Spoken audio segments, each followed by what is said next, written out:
ప్రభుత్వం అనేటువంటి కార్యక్రమంలో మాచవరంలో దేవుడి కాలనీలో తిరుగుతున్నాం. ఇక్కడ అందరూ కూడా ప్రజలందరూ కూడా నీరాజనాలు పడుతున్నారు. జగన్ గారి యొక్క ప్రభుత్వ పరిపాలనకే చాలా సంతోషంగా ఉన్నారు. ఎక్కడికి వెళ్ళండి, ఈ కాలనీకి సంబంధించినంత వరకు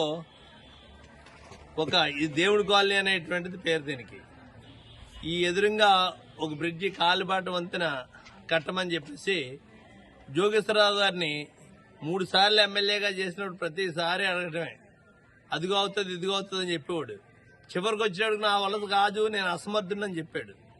అసమర్థుడని చెప్తే ఒక దోని మీద నడిచి వెళ్ళేవారు వాళ్ళు. రామచంద్రపురం వెళ్ళాలంటే ఇక్కడ నుంచి మాచవారు ఊళ్ళోకి వెళ్ళి మాచవారు నుంచి అలా తిరిగి రావాల్సినటువంటి నరకం కనపడేది.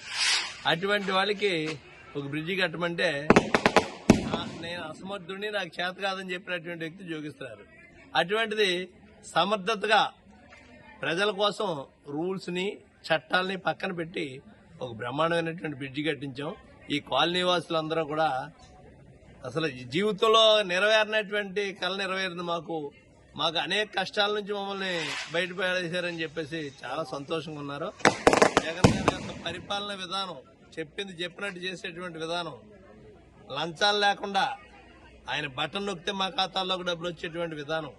ఈవేళ ఏదో తెలుగుదేశం పార్టీ వాళ్ళు, వేరే ఇంకో పార్టీ వాళ్ళు ఎంతమంది కట్టకట్టుకొచ్చినప్పటికీ మేము ఓటేసేది జగన్ గారికి వేస్తాం. జగన్ గారిని మళ్లీ ఈ రాష్ట్రానికి ముఖ్యమంత్రి చేసుకుని మాకు ఎన్నో సమస్యలకు పరిష్కారం అయినటువంటి జగన్ గారిని జీవితాంతం గుర్తుపెట్టుకుంటామని చెప్తున్నారు ఈ కాలనీ వాసులందరూ.